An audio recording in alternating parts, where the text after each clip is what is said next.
Cada ano que passa traz consigo um novo tempo. Como um vento, o tempo leva e traz vida, e com ela se alternam diferentes momentos. É por isso que precisamos de pausas, para dar espaço ao silêncio e nele consolidar o que aprendemos e podemos escutar dos mais sábios e benevolentes. O Espiritismo é caminho da palavra, do silêncio, do sentimento e da imagem. É ação. Como um canal de prática de amor e difusão de conhecimento, a FEB TV existe para transmitir os postulados do Espiritismo e oferecer roteiros que permitam avançar nesta trilha que é a vida. Agradecemos muito a vocês por fazerem parte da corrente. Graças às doações, podemos realizar nossa missão de estar perto e propagar a doutrina espírita. Vamos seguir juntos, plantando e colhendo a paz. Seja você também um investidor do bem. Colabore com a FEB TV. Juntos podemos mais. febtv.com.br.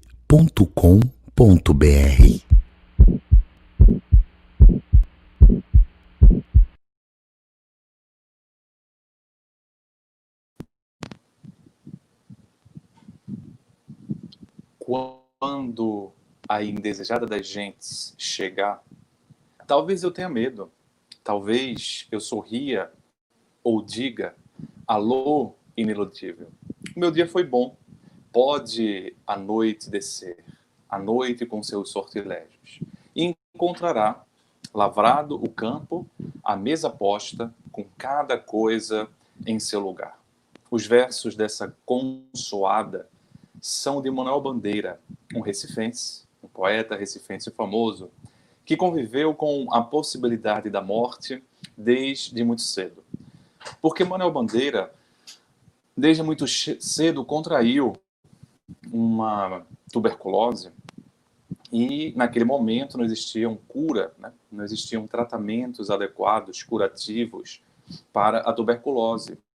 Tanto que, muitas vezes, as pessoas acabavam, como muito bem narra um livro que comecei a ler, A Montanha Mágica, de Thomas Mann, inclusive um ganhador do Prêmio Nobel. Existiam asilos que eram para as pessoas, né, com tuberculose, existia tisiologia, inclusive. Então, naquele momento, era quase a possibilidade, realmente, do morrer. Então, esses versos são escritos justamente em um momento em que o Manuel Bandeira, desde muito cedo, convivendo com a possibilidade da morte, ele acaba traduzindo muito bem nessa poesia a sua preparação. E percebamos que a poesia inteira fala sobre alguém que está esperando a morte, que está preparado para a morte, fala sobre morrer, fala sobre a morte, mas em nenhum momento coloca-se o termo morte. Ele chama de a indesejada das gentes, alô iniludível, chama de vários nomes, mas não chama a morte. E é curioso que no vocabulário popular existem também diversos adjetivos, diversos sinônimos que fazem parte do vocabulário popular para, de certa forma, não falar o nome, porque no imaginário popular, falar o nome poderia talvez atrair a morte. Essa poesia, ela muito bem traduz a vida desse poeta que, de certa forma, criou todo um imaginário de uma vida que poderia ter sido, como ele coloca em outra poesia, e não foi. Vou-me embora para Pasárgada. Então ele cria todo o imaginário na sua cabeça e acaba morrendo muito tempo depois, com cerca de 80 anos, vivendo, porém, uma vida inteira preparando-se para o momento. E essa poesia traduz alguém que está mais ou menos preparado para esse fato. Porque se pensarmos do ponto de vista da vida, a morte talvez seja a única fatalidade biológica. Para a visão espírita, é a única fatalidade biológica. O fato de estarmos reencarnados já pressupõe que iremos desencarnar.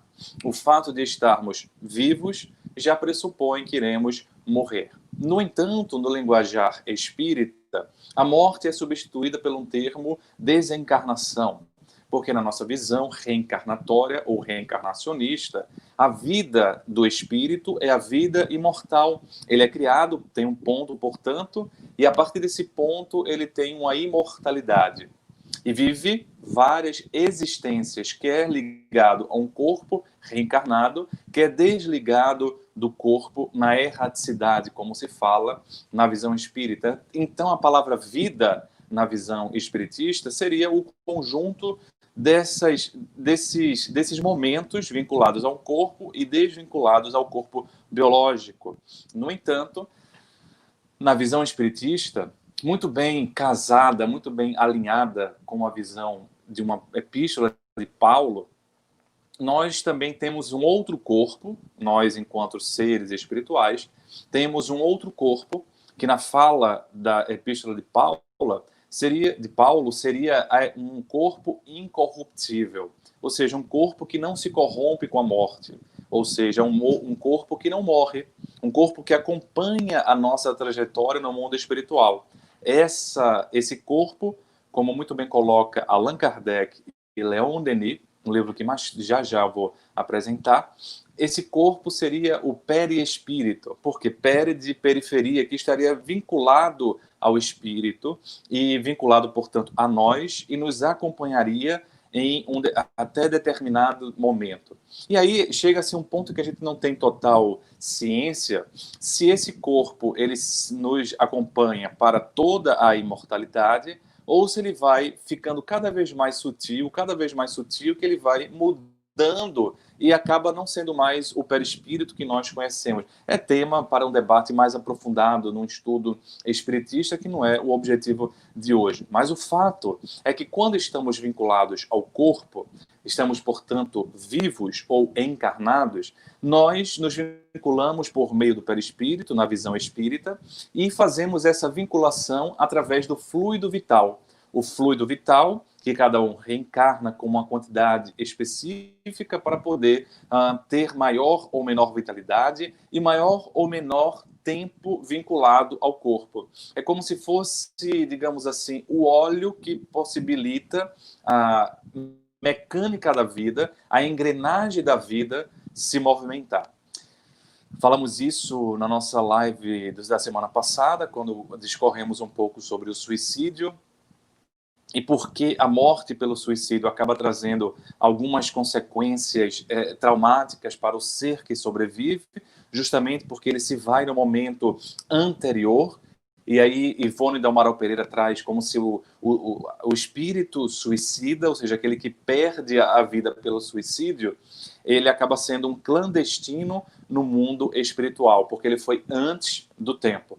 Então, esse fluido vital, o esgotamento dele, vai dando também o processo de desencarnação, que cada um vai ter mais ou menos em seu tempo.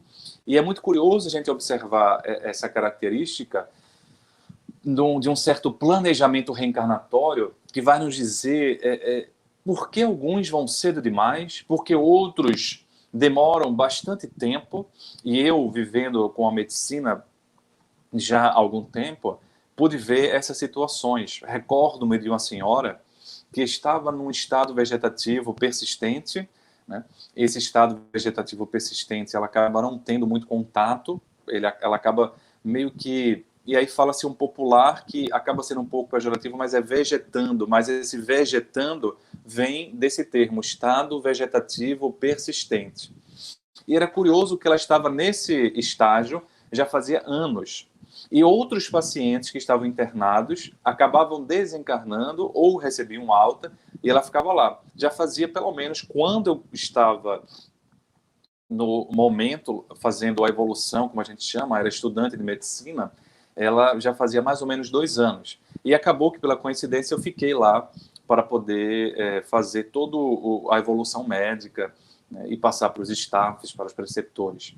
E chamou a atenção que, em determinado momento, eu claramente tive a percepção de que o que dificultava o desligamento dela do corpo era justamente a família, que ficava, de certa forma, sem aceitar aquele passamento, sem aceitar aquela transição.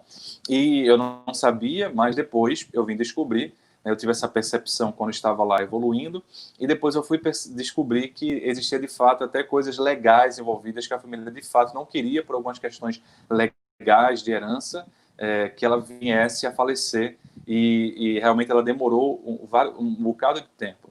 Vemos agora, por exemplo, na Covid-19, na pandemia que estamos vivenciando, eu me surpreendi há pouco tempo, uma senhora que atendo, vou dizer só a situação para poder, digamos assim, exemplificar, ela já tem uma DPOC, que era antigamente chamada de enfisema.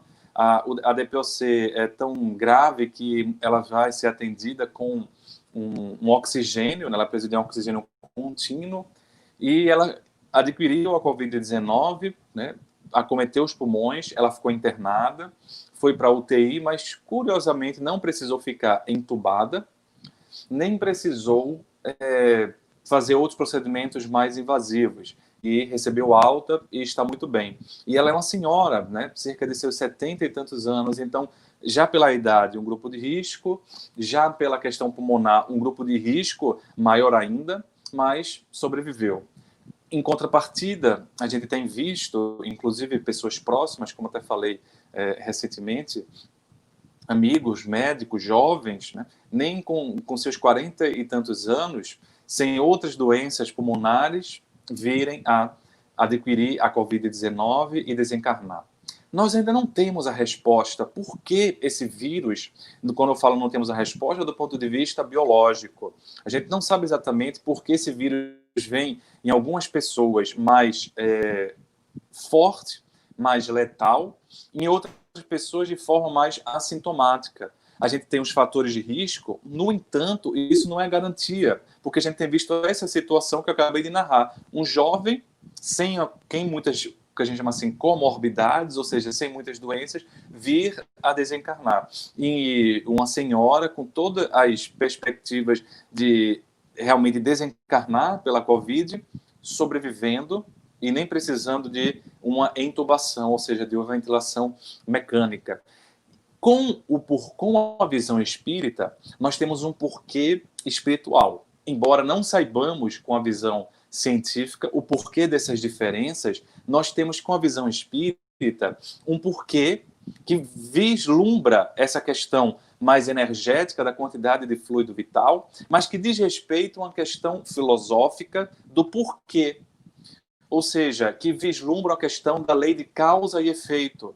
Às vezes, a pessoa precisa de um tempo maior, às vezes desencarnar rapidamente é até um mérito daquele indivíduo. E Allan Kardec trata muito bem essa questão quando ele coloca até um linguajar popular, dizendo assim, era tão bom, né? Ele foi cedo demais, como diz uma música de Renato Russo. É tão estranho, os bons morrem antes. É assim que parece ser quando eu me lembro de você. Mas você acabou indo embora cedo demais. É uma música do Renato Russo, da Legião Urbana, que traduz, inclusive, uma fala que Allan Kardec analisa em O Evangelho segundo o Espiritismo. Esses porquês dizem respeito, energeticamente falando, dessas diferenças da quantidade de fluido vital, mas também dizem porquê, às vezes, da vida que nós vivenciamos no aqui e no agora, porque de acordo com a nossa existência, de acordo com o cuidado que temos com o nosso corpo, nós vamos desvitalizando a nossa vida ou vitalizando o nosso existir e, às vezes, ganhando moratórias, ganhando mais tempo, porque estamos com tanto mérito que temos a possibilidade de ganhar um tempo a mais na Terra, não para poder ficar na bonança. Geralmente, todos os colegas espíritas que eu conheço que tiveram moratória, o período de moratória foi até de muito mais testemunhos, de muitas mais dificuldades. Por quê? Porque ganharam um tempo a mais para saírem, digamos assim, numa visão espírita, completamente ou bem mais vitoriosos da atual existência e poderem, de fato, ao desencarnar, conseguirem chegar no outro lado com a percepção de dever cumprido e até antecipando algumas provas, algumas expiações do futuro, tamanho o mérito nessa existência. Então, A doutrina espírita vem dar uma luz sobre essas diferenças e, consequentemente, ao fazer isso, ela pode nos dar, sim, uma tranquilidade maior diante do morrer, diante da morte e, consequentemente, diante dessa pandemia. Porque o que a pandemia mais eu vejo, inclusive, como profissional, as pessoas, o que mais as pessoas têm medo não é necessariamente de se infectar, é o que a infecção vai trazer, ou pode trazer, que é a possibilidade da desencarnação.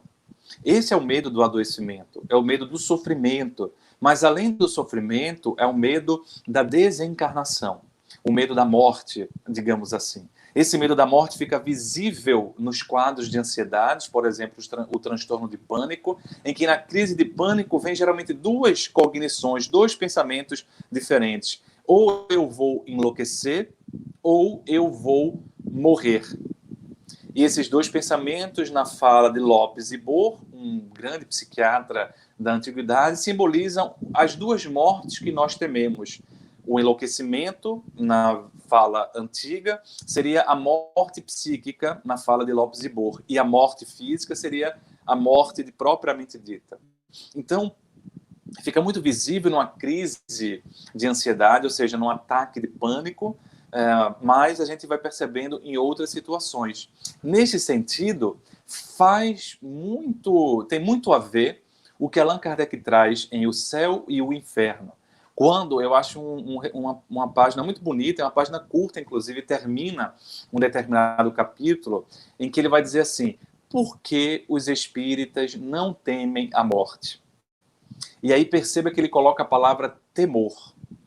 E ele vai justamente dizer que, para o espírita, é mais ou menos o que Leon Denis traz nesse livro, Depois da Morte, da editora FEB. Eu vou trazer esse livro, eu sei que já tem edições muito mais novas, mas assim, eu nasci na família espírita, então eu estou em contato, foi esse livro que eu li, e eu gosto porque tem as minhas anotações, né, que eu li na minha adolescência, no final da adolescência, quando comecei a fazer palestras, quando comecei a dar aulas na evangelização infanto-juvenil. Então, eu acabo ficando até por uma questão, digamos assim, mais emocional ou sentimental, digamos. Mas tem outras edições bem mais novas. Mas esse livro, Depois da Morte, de Leon Denis, ele, na realidade, não fala só sobre a morte. Se você perceber, e eu vou querer abrir para vocês verem, tá? Ele divide, na verdade, é quase um resumo da visão espírita. Nesse sentido, ele traz uma estrutura bem parecida, inclusive, com o Livro dos Espíritos. Ou seja, ele traz uma visão geral, tanto que o Leon Denis coloca Depois da Morte, exposição da doutrina dos espíritos. Você vê basicamente que ele não vai falar só sobre o depois da morte, vai falar sobre os conceitos espíritas como um todo. Então ele traz na primeira parte várias visões, né, as crenças e as negações em relação à morte, desde a Índia, ao Egito, a Grécia, a Gália. Na segunda parte ele traz os grandes problemas, e aí vai trazer Deus, o universo, a vida imortal. Então, na terceira parte ele traz só sobre o mundo invisível, né, como é que seria o outro lado da vida. Na quarta parte ele também traz essa questão do além-túmulo, mas assim, já trazendo um pouco das questões das penas e gozos futuros, ou seja, do céu e inferno na visão espírita. E na quinta parte ele vai trazer as questões mais morais, que ele chama de o caminho reto. Então, dividido em 5 partes, né, ele tem uma visão geral sobre o que é o espiritismo e, de certa forma, me parece um complemento bastante bom de O Livro dos Espíritos. Mas, trazendo uma visão especificamente da morte, que ele traz esse resumo do que eu falei já para vocês, ele vai dizer o seguinte: para o espírito, que Allan Kardec traz nessa mensagem por que os espíritas não temem a morte. E por quê? Porque para o espírita, especialmente aquele que nasceu em um lar espírita, a ideia espírita não é mais uma possibilidade, é uma certeza interna. E essa certeza interna está vinculado a uma materialidade do espírito. Como assim?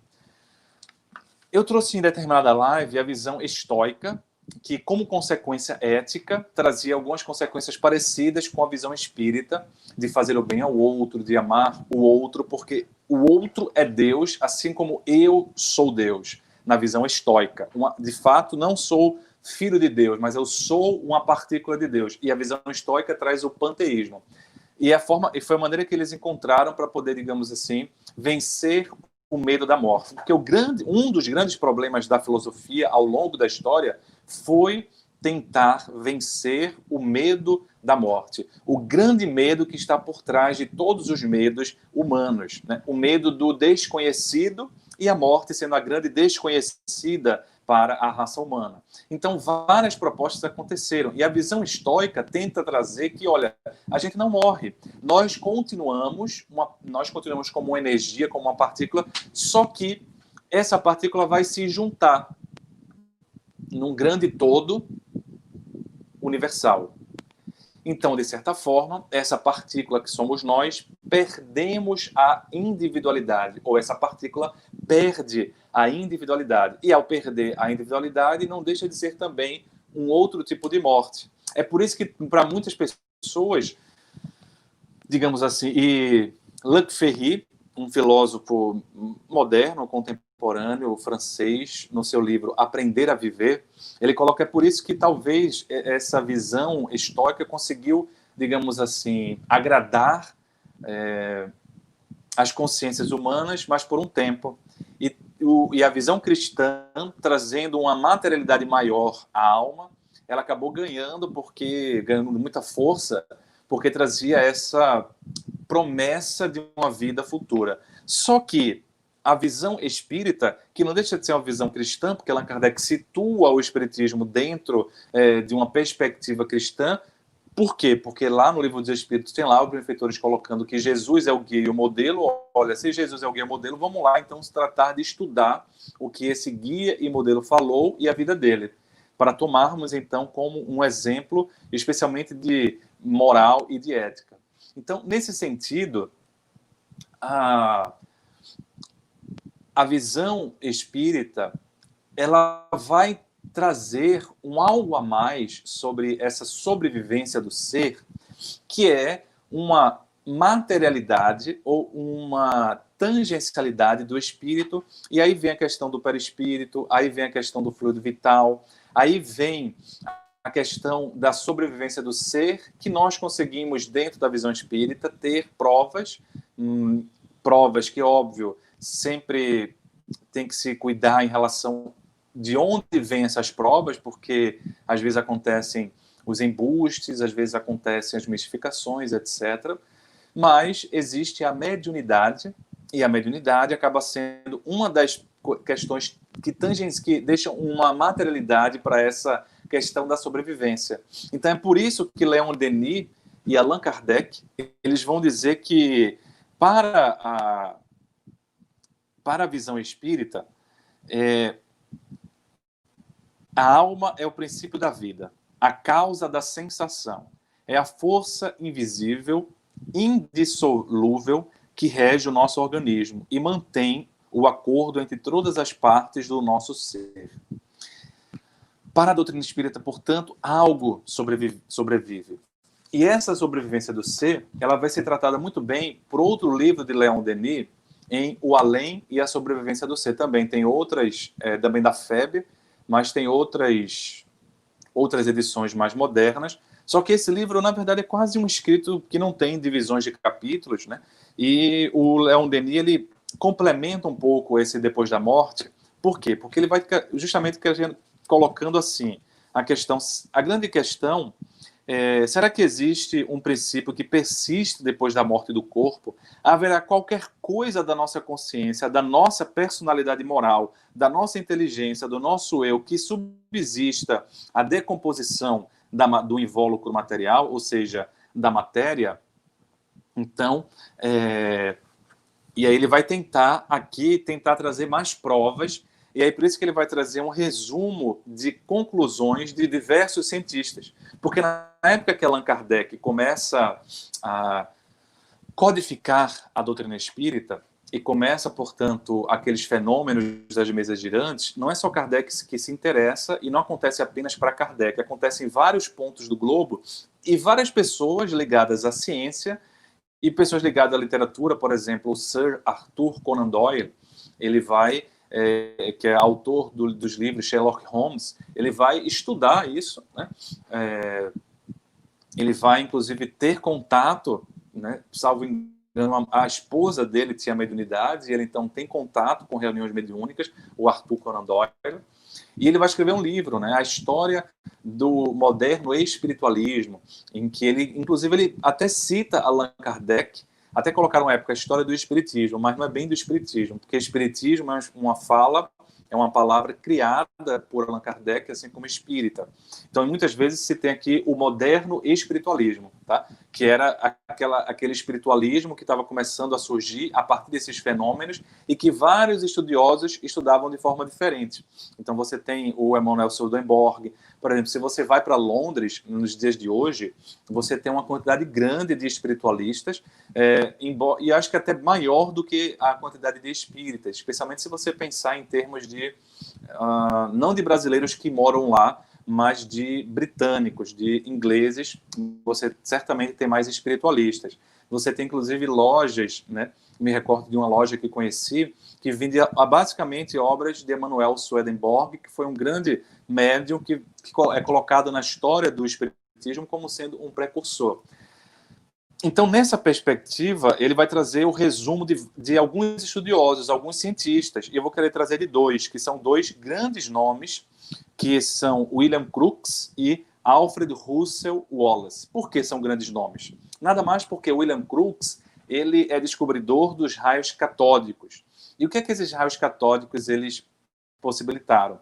Eles possibilitaram mais tarde a descoberta dos raios X, e a gente sabe toda a importância da radiografia para a medicina, para o avanço da área médica. Então não é à toa que o Sir, né, William Crookes, e aí veja, não era francês, né, era, né, o Sir vem aí do inglês, ele trazia toda essa bagagem, uma pessoa notável. E ele estudou a materialização de um espírito chamado Kate King, e estudou 3 anos consecutivos, fazer lá pesagens. Então, você tem um livro que ele escreveu, que a FEB editou, né, sobre o fato espírita, e lá, depois disso, ele resume o que Leon Denis coloca aqui: não digo isto é possível, digo isto é real. Ou seja, a sobrevivência do ser não é mais uma possibilidade. Como ele é cientista, ele foi lá, estudou sem ideias pré-concebidas, ele já era famoso pela sua descoberta científica.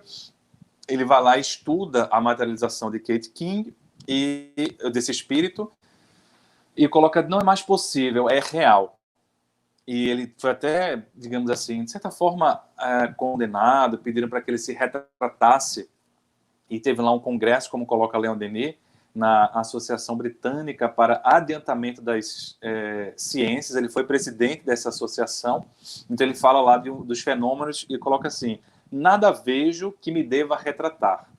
Mantenho as minhas declarações já publicadas, porém poderia até aditar-lhes muito mais coisas.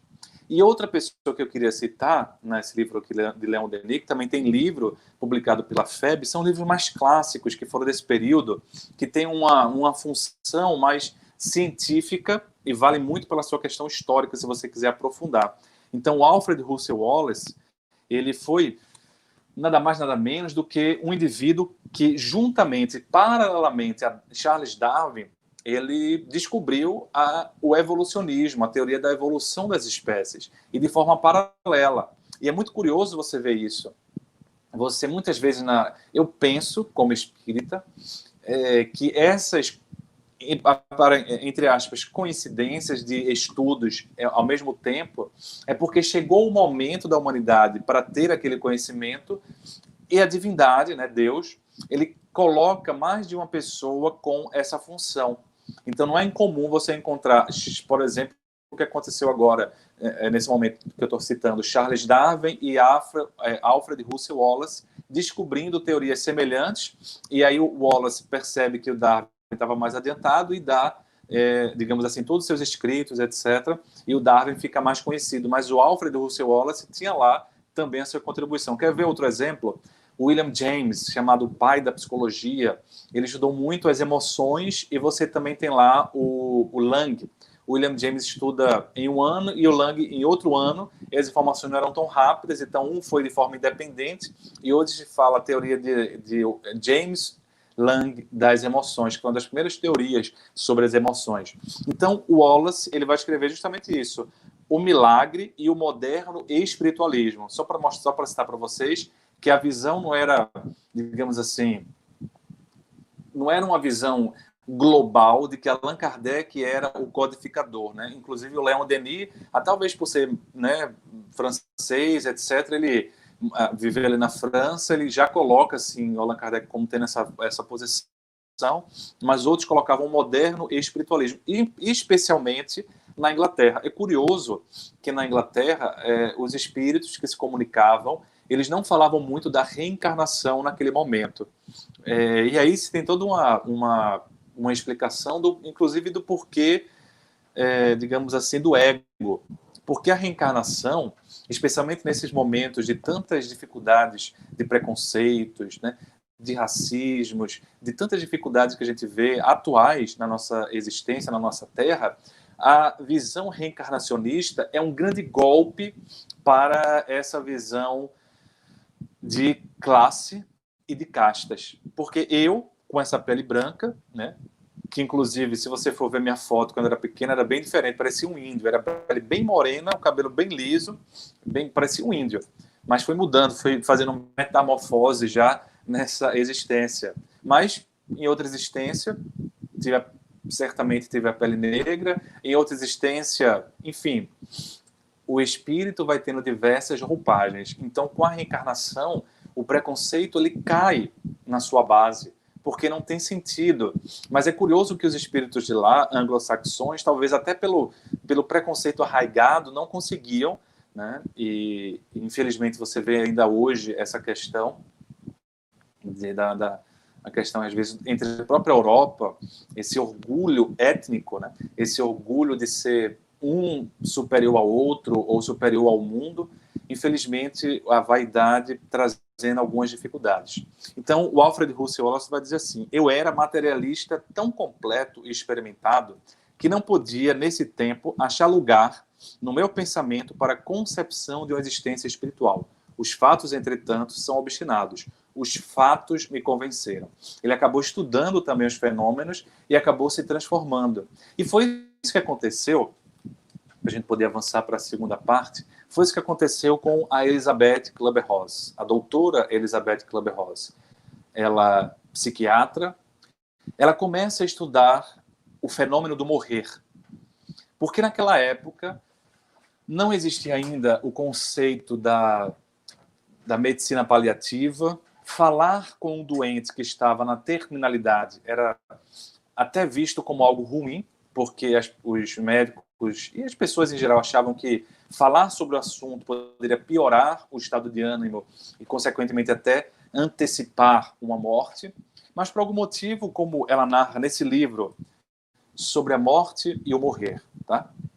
Esse aqui é da editora Martins Fontes, então não é um livro espírita, tá? É o livro principal da Elizabeth Kübler-Ross, um livro fundamental e que eu recomendo muito, especialmente para aqueles que são da área psiquiátrica, psicológica, da área psi, ou da área de saúde, inclusive, né? Medicina paliativa, geriatras, enfim, as pessoas que trabalham na saúde como um todo, porque nesse livro aqui, você vê claramente a Elizabeth Kübler-Ross, no início, né, ela discorre, ela traduz, ela narra toda a sua trajetória com o contato da morte a partir de pacientes, a maior parte dele em estágio de terminalidade, a maior parte dele com câncer, mas não só pacientes com câncer. Ela vai também trazer pessoas com doenças crônicas, pessoas que tinham outras doenças também graves, que não era apenas um câncer.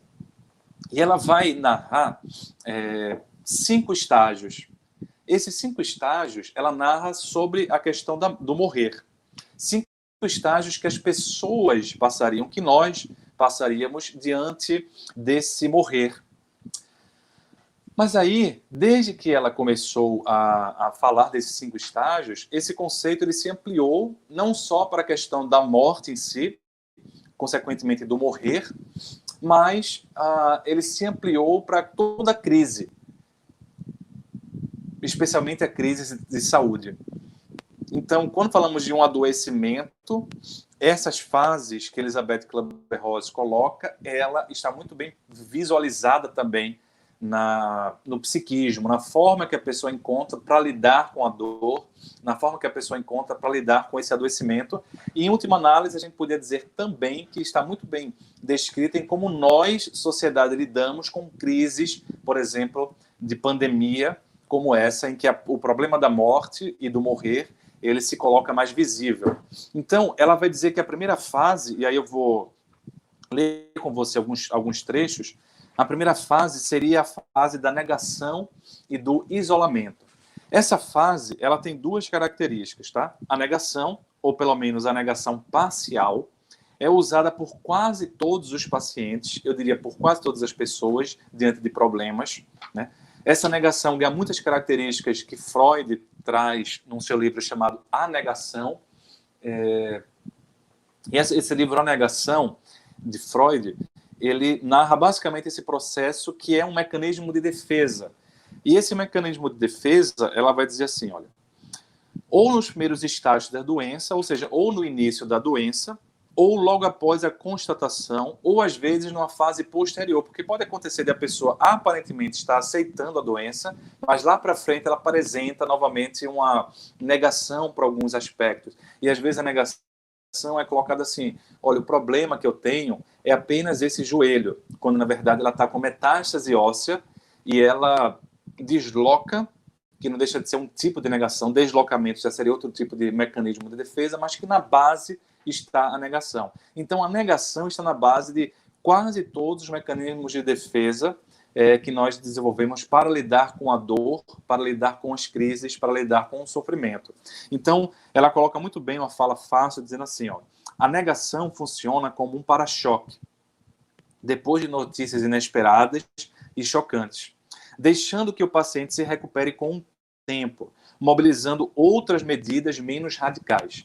E esse é um ponto importante. Quando lidamos com a dor do outro, é importante que a gente não vá muito rápido. A gente espere o tempo do outro. Porque você ir muito rápido em mostrar a verdade para fulano, às vezes não vai adiantar, porque ele não vai conseguir entender. Quantas vezes você não vê isso, né? Amigos médicos que fazem todo o relato da doença, todo o prognóstico, ou seja, quais são as perspectivas, quais não são, e aí depois a pessoa pergunta, mas doutor, meu filho está bem? E aí o colega médico diz, mas Léo, parece que ela não entendeu nada que eu falei, porque ela estava num estágio de negação. Então, as informações não entraram na cabeça dela. E você falou tudo, mas ela não conseguiu entender quase nada. No final vem a pergunta, mas ele está bem? Então, é preciso esperar o tempo adequado, não forçar a barra, porque às vezes pode ser mais traumático do que benéfico do ponto de vista terapêutico, tá? Então, a segunda fase seria a raiva. E nessa fase da raiva, eu acho interessante pontuar que não é só raiva. Essa raiva pode ser também vinda como revolta, que seria uma raiva mais forte, mas pode vir como inveja. Às vezes a pessoa pode estar com inveja da saúde do outro, da saúde do médico, da saúde da enfermeira, da técnica de enfermagem. A raiva ela se dissipa, né, para vários lugares. E às vezes a pessoa vai destilando raiva para todo mundo que está ao lado dela. E aí fica uma pessoa muito difícil de você lidar naquele momento. Ou às vezes o próprio ressentimento. Às vezes vem várias memórias de vida, várias memórias naquele momento que se revertem nesse tipo de emoção mais difícil. Aí vem um terceiro estágio, que seria um estágio em que a pessoa já começa a barganhar, ou seja, começa a fazer algum tipo de barganha com Deus, e a Elizabeth Kübler-Ross, ela resume assim uma parte interessante chamada a barganha, na realidade, é uma tentativa de adiamento. Tem de incluir um prêmio oferecido por um bom comportamento. Estabelece também uma meta autoimposta. Por exemplo, eu queria ver um show a mais, eu queria ver o casamento do meu filho, e acaba dizendo assim, se eu se eu conseguir isso, eu juro que eu vou fazer aquilo, eu juro que eu vou me comportar, eu vou aderir ao tratamento, etc. E inclui uma promessa implícita de que o paciente não pedirá outro adiamento, caso o primeiro seja concedido. Agora, ou seja, diz assim, eu quero só ver o meu neto nascer. E eu vi isso na prática já várias vezes também. Uma senhora que veio com um ataque de pânico, mas na verdade era um ataque de pânico secundário a um tumor cerebral. E por isso que psiquiatra tem que ser médico para poder conseguir fazer esses diagnósticos diferenciais. Então, era na verdade uma metástase cerebral. Aí ela fez uma neurocirurgia, fez uma segunda e começou a ficar debilitada, né, depois de 2 neurocirurgias. E ela então falava assim, doutor, eu só quero ver meu neto nascer. Agora, quando o neto dela nasceu, como diz Elizabeth Kübler-Ross, nenhum dos pacientes dela cumpriu a promessa, porque a promessa é assim, eu quero só isso. Mas quando a gente ganha isso, a gente quer mais. Aí vem outro pedido. Ela também, conforme ela foi conseguindo, ela foi sobrevivendo, foi vivendo mais tempo, ela foi pedindo mais e mais coisas, faz parte da característica humana, essa barganha. E aí vem a quarta fase, que seria a depressão. Mas essa depressão não necessariamente é a depressão doença. Ao contrário, a depressão que Elizabeth Kübler-Ross coloca é uma melancolia, uma certa tristeza que faz parte de um início de uma aceitação. Então, essa depressão melancolia, essa depressão reação e não doença, é muito benéfica, como diz Elizabeth, porque vai dizer assim, se deixarmos que a pessoa exteriorize seu pesar, essa pessoa aceitará mais fácil a situação e ficará muito agradecida aos que puderem estar com ela neste estado de depressão, sem repetir constantemente que não fique triste. Eu vi claramente isso com uma senhora que eu acompanhei quando eu era estudante. Ela estava nesse processo de terminalidade pelo câncer, e chegou um dia, eu cheguei no leito dela, ela estava chorando muito, estava nesse processo de melancolia, já percebendo a situação toda, e eu fui tentar conversar, ela pediu para que não conversasse naquele dia, então eu pensei que ela queria que eu fosse embora, e ela falou, não, meu filho, se você puder ficar sentado aí, eu agradeço. E eu fiquei sentado no leito dela, ou seja, do lado do leito dela, numa cadeira, e fiquei lá mais ou menos meia hora, sem trocar uma palavra. Estar ao lado. Aguentar a angústia, e essa é uma função materna, paterna. O pai e a mãe vão fazer muito bem a seus filhos se conseguirem ter uma continência, numa fala psicanalítica, das próprias angústias ao verem os seus filhos angustiados. É por isso que eu louvo Maria de Nazaré. Porque eu imagino a angústia que aquela mãe sentiu vendo o seu filho naquele processo. Por mais que ela soubesse das coisas, enfim, fosse um espírito evoluído, ela teve continência para permanecer até o final ao lado do filho, sem abandoná-lo, porque é muito difícil a gente escutar a tristeza alheia. É muito difícil a gente escutar a ansiedade alheia. A gente fica tão ansioso para que o outro melhore que o outro às vezes se cala para não dizer. Quantas vezes eu não vi isso? Pacientes que me dizem, doutor, eu nem falo para a manhinha aqui em Recife, né? Ou na Bahia, ou em alguns lugares do Nordeste. Eu nem falo para a mãe, nem falo para o pai, porque se eu falar, ela fica tão ansiosa, tão ansioso, que aí eu tenho que tranquilizá-la, então vai ser mais difícil. Aguentar, né? Se a gente conseguir aguentar e não ficar pedindo para que pare de chorar, etc., isso vai ser muito importante para que ela chegue na outra fase, que é a fase da aceitação. Nessa fase da aceitação, a pessoa não se perturba muito mais porque está perto do morrer.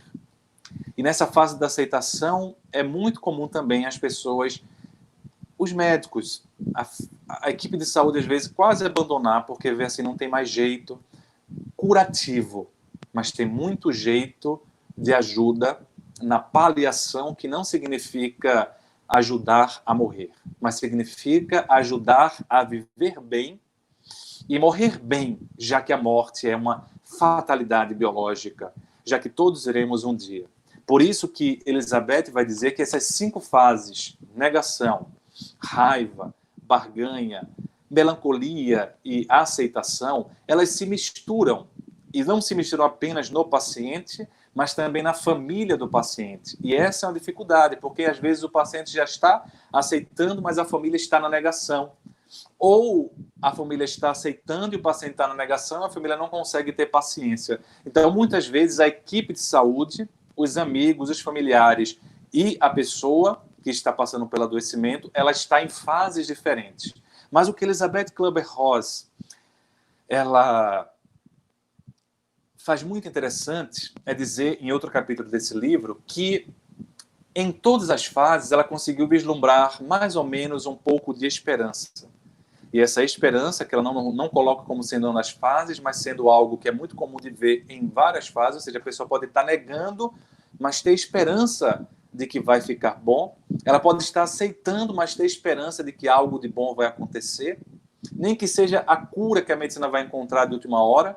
Essa esperança alimenta o ser quando não é uma esperança que nega ao máximo, quando não é uma esperança que paralisa. Mas lidar com a morte e com o morrer, sobretudo, é tão fascinante e tão transformador que a Elisabeth Kübler-Ross claramente ficou transformada. Se você lê os livros dela, você vê claramente uma mudança. E esse outro livro chama-se A Morte, um Amanhecer. Totalmente diferente. Sobre a morte e o morrer, a Elisabeth é a Elisabeth mais cientista, até colocando ali como uma visão mais científica. Ela até narra muitas histórias. Aqui já é a Elisabeth Kübler-Ross transformada. E uma frase exemplo dessa transformação a gente pode ver assim, ó.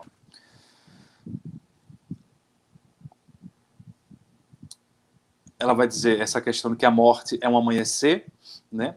Mas ela vai dizer também da esperança, lidando com o ser humano, ela vai dizer assim: você percebe que cada um de nós é capaz de se tornar um monstro nazista, mas você também é obrigado a reconhecer isso. Mas deve também reconhecer e saber que cada um de nós tem igualmente a capacidade de se tornar uma Madre Teresa. E nesse livro já é um livro que você vê e pensa assim, poxa, ela praticamente falou conceitos espíritas. Ela se transformou com o contato da morte. Você vê claramente que ela fala não do morrer, porque o morrer é o que nós, enquanto psiquiatras e psicólogos, ou seja, com o conhecimento da Terra, nós podemos lidar os aspectos emocionais, os aspectos psicológicos. A visão espírita com a morte e com o depois da morte, ajudando para que o morrer seja um pouco mais tranquilo.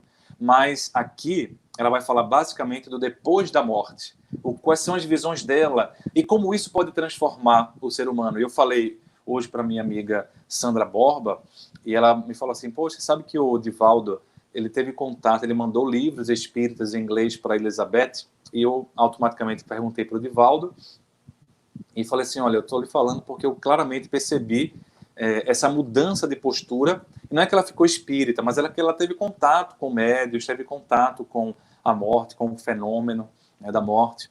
E Divaldo confirmou que tinha mandado e que ela morreu bastante transformada, porque a morte nos transforma. A crise nos transforma. A dor nos transforma. Não temos, portanto, medo, queridos amigos. Ou até temos um pouco de medo, mas não temor dessa situação. Não caiamos no desespero dessa situação que vivenciamos. Porque essa situação é difícil, eu sei. Sei como médico, sei como pai de família, sei como esposo, mas também sei que nós temos potencial, como muito bem coloca Elisabeth Kübler-Ross. Nós temos a humanidade. Tem um potencial de gerar ainda nazistas, neonazistas, mas também tem a possibilidade de gerar novas Madres Teresas, gerar novas pessoas que se depreendem, né? E despreendem um pouco da sua vida, não porque são perfeitos, mas porque tentam fazer diferente. Por isso, a Dilce, eu vou responder algumas perguntas nesse tempo. A Dilce pergunta assim, mas se está marcado para morrermos nessa pandemia, nada podemos fazer. Todos já temos a hora marcada para desencarnar. Não é bem assim, Dilce. Não é que está marcado para a gente morrer nessa pandemia, ou que já está marcado exatamente o momento. Como eu falei, moratória. Ou seja, eu posso dizer aí do Divaldo, que ele conta, a moratória que ele teve. O Raul Teixeira, depois de um acidente de carro, que ele estava ali meio que programado para morrer naquele momento. O próprio Alberto Almeida, um amigo, me contou também que ele estava programado para desencarnar, mas a trajetória de vida deu a possibilidade de uma moratória. Então nós temos mais ou menos um momento. E isso não quer dizer que a gente deva ficar na inanição. Não quer dizer que a gente deva ficar parado. Deve dizer que a gente não deve ter temor. Essa visão de que só se vai quando realmente chegar o momento, deve nos colocar na postura de diminuir o nosso temor da morte e, consequentemente, ajudar a nossa qualidade de vida. Mas não quer dizer que a gente vai ficar se expondo, porque, veja bem, essa minha visão espírita, se eu pensar assim, eu vou morrer quando tiver de morrer. Então, vou lá como médico, eu estou na linha de frente atendendo pessoas com Covid. Então, no local que eu estou atendendo lá no HC, nas terças-feiras, à tarde, 60% ou 65% das pessoas que foram atendidas tiveram o teste positivo. Quer dizer o quê? Que o ambiente está cheio de coronavírus. Então, se eu chego lá sem nenhuma proteção, sem máscara, sem óculos, sem lavar as mãos, aí eu estou sendo imprevidente. E aí eu não estou sendo espírita, cristão, que não teme a morte. Eu estou sendo imprevidente e talvez estou sendo um pouco de suicida indireto. Porque diz muito bem Allan Kardec, ajuda-te que o céu te ajudará. Mais ou menos repetindo a frase de Jesus, pedi e obtereis. Então, quando eu vou lá, tem lá minha máscara, tem lá o óculos, tanto que a gente sai na terça-feira todo marcado, né, especialmente minha pele mais sensível, sai toda marcada. E por quê? Porque apesar de eu saber que só tem um adoecimento quando é para se ter, a gente tem que se prevenir. Agora, pronto, eu vou falar, por exemplo, hoje, porque eu estou aqui na minha casa, vocês perceberam um ambiente diferente, talvez, porque eu estou na minha casa. E por que eu estou na minha casa? Porque eu não posso sair de casa. E por que eu não posso sair de casa? Porque minha esposa está com Covid. Ela está bem, né, tranquilo, mas ela tem asma, né, 25% do pulmão acometido pela Covid, mas ela está bem, está monitorando, mas eu, como sou um contactante, não posso ficar saindo de casa, então não posso atender as pessoas. Então, amanhã que seria meu plantão, não posso ir. E estou aqui na minha casa. Então, se eu tivesse ido desprevenido, por exemplo, para atender lá os pacientes, eu estaria trazendo a infecção para minha casa. Ela também é médica, ela também se expõe, mas bem menos que eu, porque eu estou na linha de frente, de fato, atuando como clínico, não só como psiquiatra. Então, é provável que tenha sido eu o vetor. Mas isso não deve ficar gerando culpa na minha cabeça tóxica. Por quê? Porque eu fiz tudo o que eu podia. Estava lá atendendo a população. E quando foi a última live da segunda, eu falei com os amigos da FEB, olha, eu vou acabar aqui, não vou conversar muito, porque eu vou direto para o hospital. Eu fui lá para o hospital levar minha esposa, porque ela estava com sintomas. Então, foi a semana inteira isolada, ela isolada dentro do quarto, eu isolado aqui em casa, e tendo que me desdobrar com os filhos. Percebe a diferença? Se eu não tivesse me cuidando, aí sim eu teria uma culpa grande no cartório, porque eu estou levando infecção para os outros, eu sou um vetor para os outros, e sendo sem fazer uma prevenção, sem me prevenir. Ou então, se eu tivesse, por exemplo, nesse momento, sabendo que eu tenho que ficar isolado por causa da questão médica, eu ficasse por aí. Porque eu tenho o direito de ir e vir, mas o meu direito termina onde o teu começa. Então, se eu vivo em sociedade, eu tenho que cuidar disso. Por exemplo, eu ouvi um movimento anti-vacina na Europa recente. Esse movimento anti-vacina colocava essa questão. Eu, como mãe, tenho o direito de dar para meus filhos ou não a vacina. O que é que aconteceu? Doenças que estavam controladas há um tempo começaram a ressurgir. E aí começa a ressurgir sarampo, rubéola. Mas não ressurge só na criança da pessoa que teve o direito de ir e vir. Ressurge na coletividade. Então, se eu vivo na coletividade, eu não tenho total direito assim. Eu não tenho total liberdade assim. Porque eu vivo em sociedade. Então, veja como é complexa essa pergunta, como tantas coisas a gente vai delineando. A Alene pergunta, por que sentimos tanto medo de morrer? Essa é uma pergunta interessante, porque veja que coisa curiosa, mesmo como espírita, a gente pode até dizer que não tem medo da morte. Nem tem tanto medo depois da morte, mas pode ter medo do morrer, como é que vai ser o passamento, como é que vai ser esse processo de passar. Então é como se a gente soubesse que todos nós vamos morrer, é a fatalidade biológica que a gente tem, assim como a gente sabe que todo mundo vai evoluir, é a fatalidade espiritual que todos temos, mas o quando e o como é que gera essa angústia, é o medo do sofrimento. Isso tem a ver, Alene, se eu for pensar, Alene, lá na profundidade tem a ver com o instinto de conservação. Tem a ver com o instinto de conservação na fala espírita, numa fala psicanalítica, a pulsão de vida, a energia que nos coloca para a vida, que faz com que a gente queira viver. E é importante termos um pouco medo de morrer, porque um pouco de medo de morrer, um pouco de medo da morte, faz com que eu me previna, faz com que eu não negue a questão de uma pandemia, faz com que eu não faça alguns comportamentos completamente atrapalhados, porque eu estou com um destemor da morte. Então é importante termos um pouco desse medo que vem, inclusive, desse processo, né? A Cláudia pergunta, o que é que acontece realmente quando desencarnamos? Cláudia, essa é uma pergunta fantástica. A visão espírita vai colocar toda uma descrição de que vai ter um período de perturbação no sentido psíquico, em que essa perturbação é como se fosse uma letargia, como se fosse um estado comatoso, um sonho que você não consegue saber muito bem se está acordado, se está dormindo.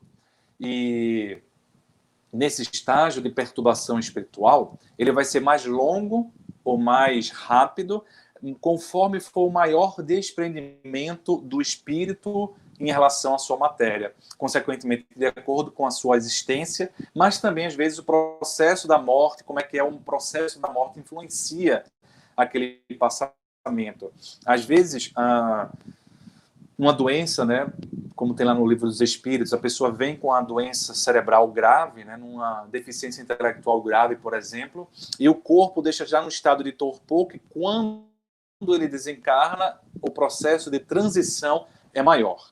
Agora, a tua pergunta pode querer, talvez, aprofundar. E aí eu vou trazer uma historinha ontem. Eu estava fazendo uns slides ontem aqui em casa, dei uma aula sobre neurociências, e aí estava lá peguei lá uma foto bem legal do cérebro. Aí essa foto tem outra foto que vem os neurônios. E outra foto que vai dela, uma terceira foto, que vem as sinapses. Aí minha filha viu e falou, papai, o que é isso? Eu falei, é o cérebro. Ah, é o que a gente tem aqui dentro, né? Eu falei, é. Isso aqui, eu falei, isso aqui é o que a gente tem dentro do cérebro, são os neurônios. Ah, parece uma teia, parece uma teia. Pelo menos a gente acha que é assim. Isso aqui é o que tem dentro do neurônio. É o que faz com que, por exemplo, eu abracei ela e falei, quando eu quero te abraçar, o meu cérebro dá um comando para que eu te abrace. Ah, é porque o cérebro comanda, né, papai? O corpo, eu já expliquei isso para ela, que o cérebro é o manda-chuva do corpo. Aí eu falei para ela, mas minha filha, quem comanda o cérebro é o espírito. Eu já deu um conceito espírita. E ela perguntou, é mesmo, papai? Como é que isso acontece? Talvez seja essa pergunta. Ou seja, os pormenores fisiológicos, a gente não tem condições total de saber. Poucos médios, inclusive, tiveram a possibilidade de ver processos de desencarnação e descrever. Mas mesmo que ele descrevesse, seria, digamos assim, uma interpretação pessoal, né? Passaria pelos seus conceitos. Por exemplo, o Emanuel Swedenborg, que eu falei, foi um médium notável que conseguia perceber o processo de desencarnação. Então a gente não tem exatamente essa resposta exata, como é que acontece, porque a gente não tem total conhecimento, não tem ainda como dar total resposta. A Bernadette pergunta assim, gostaria de saber o que devemos fazer para aliviar as saudades de um ente querido que já desencarnou, Bernadette. Isso é muito importante. Eu acho que isso tudo que eu já falei na live de hoje pode ajudar a aliviar a saudade, pode aliviar no sentido de a gente pensar assim, poxa, foi o tempo dele. Como uma residente me falou hoje, que o avô desencarnou pela Covid. E aí, pensar que tudo tem o seu tempo, pensar que a morte é inevitável, isso pode ajudar a gente se acalmar um pouco. Mas utilizar talvez o recurso da oração. A oração pode ser um bálsamo inclusive energético, material, que nós podemos ter para nos acalmar e acalmar os nossos corações e os corações dos nossos familiares que se foram. Então, estudar a doutrina espírita pode ajudar, estudar outras visões que falam sobre o processo de morrer e a inevitabilidade da morte, como o budismo fala muito bem. E, além disso, unir-se à oração, a confiança de que tudo tem o seu tempo e que depois nós iremos nos reencontrar. E que pelo sonho ou pela intuição nós permanecemos vinculados. E eu termino com a pergunta da Magda. Poderia falar sobre a perturbação após a morte e a desencarnação e suas diferenças? Eu acabei respondendo, né, Magda, a tua pergunta na pergunta anterior sobre essa perturbação, mas eu queria terminar com isso, é importante, porque morte e desencarnação podem vir em processos diferentes, né? Tem gente que, digamos assim, morre, mas não desencarna tão rápido. Essa é a dor, inclusive, de muitas pessoas com o suicídio. Por quê? Porque a morte acontece, ou seja, o fenômeno biológico, mas ele continua vinculado ao corpo por causa desse excesso de energia vital. Então, a desencarnação demora a acontecer, nem sempre vem junto, e por isso que pode ser maior ou menor também o processo de perturbação, no sentido não perturbação espiritual, mas é uma perturbação da consciência que pode ser também uma perturbação espiritual, por exemplo, nessa situação que eu coloquei, de ficar vinculado a um corpo pelo excesso de energia vital.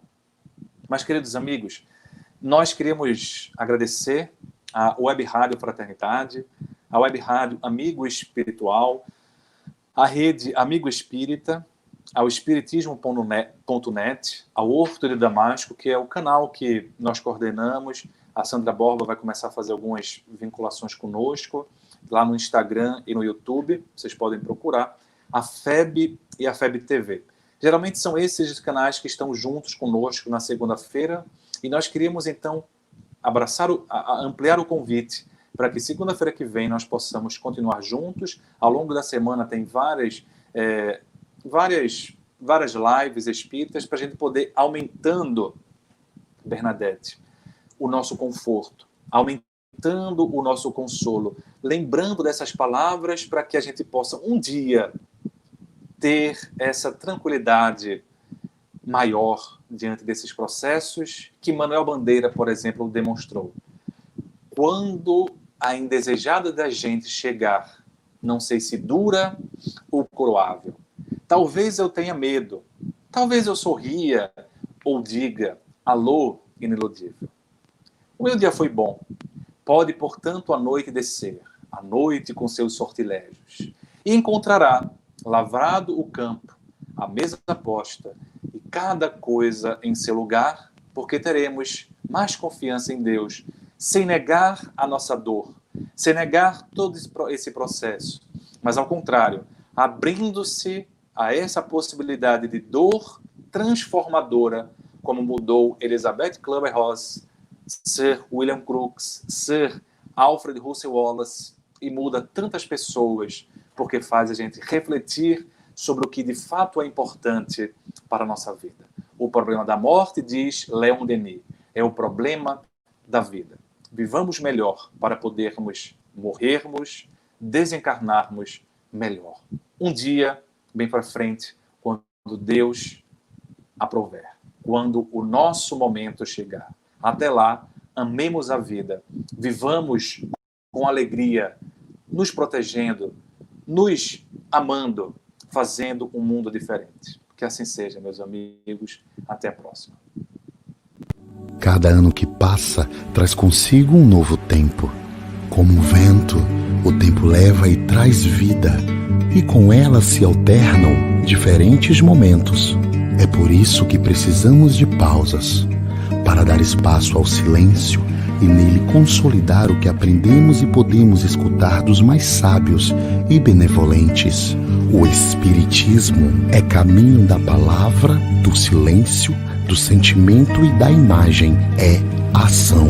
Como um canal de prática de amor e difusão de conhecimento, a FEB TV existe para transmitir os postulados do Espiritismo e oferecer roteiros que permitam avançar nesta trilha que é a vida. Agradecemos muito a vocês por fazerem parte da corrente. Graças às doações, podemos realizar nossa missão de estar perto e propagar a doutrina espírita. Vamos seguir juntos plantando e colhendo a paz. Seja você também um investidor do bem. Colabore com a FEB TV. Juntos podemos mais. febtv.com.br